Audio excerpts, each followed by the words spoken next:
Hi, this is Dr. Mike, and we are beginning week 4 of our study of American history up to 1877.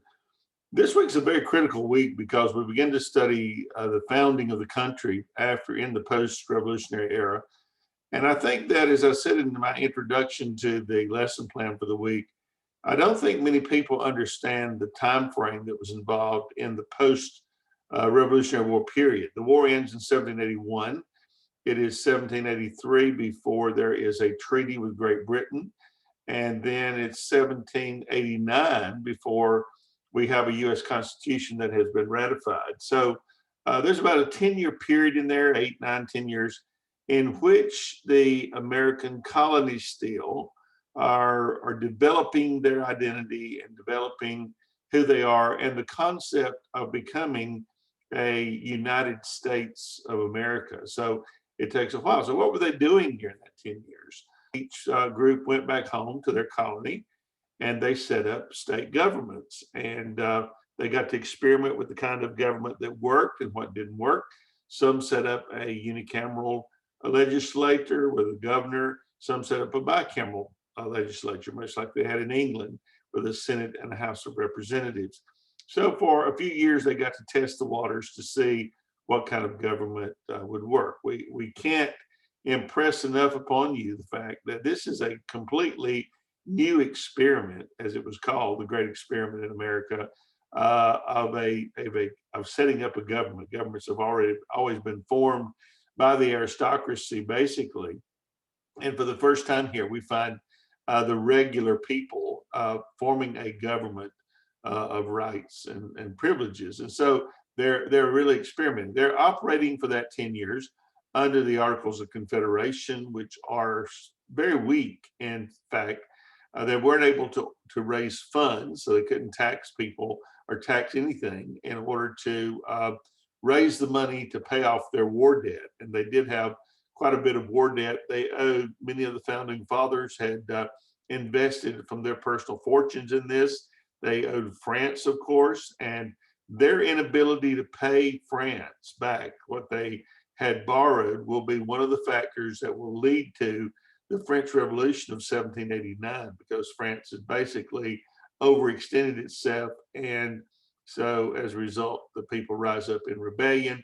And the American Revolution is kind of a precursor as well to not only our own revolution, but the revolutions begin to spread around the world, because so America is kind of exporting their revolution to different places, because for the first time they saw that it was possible to overthrow a major power and to set up a government. And so you're going to see through the 1800s, especially the first half up to the American Civil War, you'll see a number of, especially South American countries like Simon Bolivar in Bolivia, will overthrow the government, the Spanish government, and set up other governments. So the United States Revolution, or the American Revolution, becomes this catalyst, if you will, for all of this angst and anger and desire for freedom around the world. And so it becomes a very important event. But we do aid the French. The French aids us so much that they kind of overextend themselves. One important thing that I find really interesting, as you know, I like the idiosyncrasies and the quirks of history, but when the American Constitution was being written, there was one distinguishing figure that was not there. That was Thomas Jefferson, because he actually was in France at the time as our ambassador to France. And he was there during the French Revolution. And if you read their founding document, the Rights of Men and Citizens, it is vintage Thomas Jefferson. So I have no doubt that he wasn't actively participating in the writing and the founding of those documents. There is a story as well that's not documented, so it's kind of, false news maybe, but that he was on the wall of the Bastille in July the 14th of 1789 when the French stormed the Bastille for weapons to use in the Revolution. I have other professors who say that Thomas Jefferson was never really that physically active to do that, so that may be very well true, but it is an interesting story nonetheless. So finally, in 1787, they send members to a constitutional convention in Philadelphia to meet to decide how they're going to revise the Articles of Confederation, because they have got to pay off their war debt, and they need a little more structured government than the Articles allowed them. And so in looking at it, they decided to scrap the Articles of Confederation and to develop a new constitution. So it's interesting that that Benjamin Franklin, I'm sorry, was in that convention and in that meeting. And when he stepped out on the streets of Philadelphia one day, someone asked him, "Mr. Franklin, what kind of government did you give us?" He said, "A republic, sir, if you can keep it." And that comment kind of resonates in my mind today as we see the problems that we're going through today. How long can we keep a republic? Most people lend the idea that we're a democracy. That is not technically correct. A democracy is a government in which one person gets one vote, and every available man, as it were, in that society, when he became of age, became a voter, and everyone got one vote, and the simple majority ruled.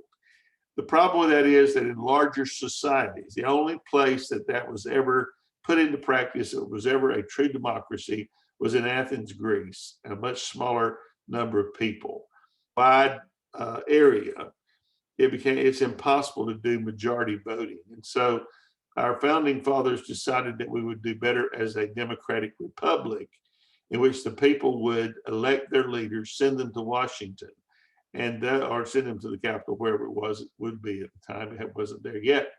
Send them to the Capitol, and they would vote upon our behalf. They would not vote in our stead, because they would not be able to vote the wishes of everyone in the country, but they would make the best decision based on the best information that they had. And so ours is technically a democratic republic. There are a lot of discussions in that meeting that are quite interesting over what kind of government they were going to give us.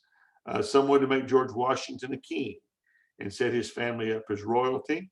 They had had 10 years of practice as far as the government itself. And so there were basically two plans. There was a New Jersey plan, which was a unicameral or a one-body legislature and two presidents. And then there was the Virginia plan. And the Virginia plan was two bodies, much like England has a House of Lords and a House of Commons. We would have a Senate and House of Representatives and one elected president. They staggered the voting terms.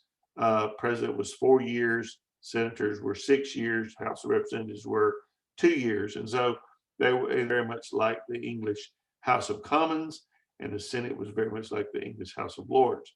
So that was the final that they decided upon. They developed a Supreme Court and an executive branch and a legislative branch, with the idea of checks and balances on each other to prevent them from one branch becoming more powerful than the other. One of the things that they were extremely fearful of was the military, and having a standing military did not bode well in their day for government surviving. And so there was no standing army in America well into the War of 1812. If you remember, Andrew Jackson was fighting with the Kentucky Riflemen as militia. And so somewhere between 1812 and the war or battle war with Mexico, 1848 or so, we begin to see an American army emerging. And of course, when we get to the Civil War, it becomes much more true to form. So the army is not something that we think about. The idea of American identity is also interesting, because after the war, in this period that we're talking about, there was no real American identity. People still, in some senses, were British. They have still had a British accent. They were British in their food taste and their dress, I'm sure. It's not until after the War of 1812, which we fight with Britain once again, and we'll talk about later, that there is this developing sense of an American identity and what it means for us to be an American people. So there are a lot of interesting things in here that we could spend time on and talk about. As you're doing your reading and your research this week, kind of keep those things in mind, because we're developing on the ground the actual American government. And I think it is something to be extremely proud of, that we have survived as long as we have, because no other government in history of this type has ever survived much past 2 decades, 2 maybe centuries at the longest. So as we look at these things, think about the miracle that it was that the American government did survive. And I hope as you read that you'll get much out of your reading this week. And I will look forward to seeing you in live chat and discussions where we'll kind of hash these things out. So don't be afraid to talk and to bring up points that you're having interest in or questions. And we'll see what we can do about answering those. Thank you so much.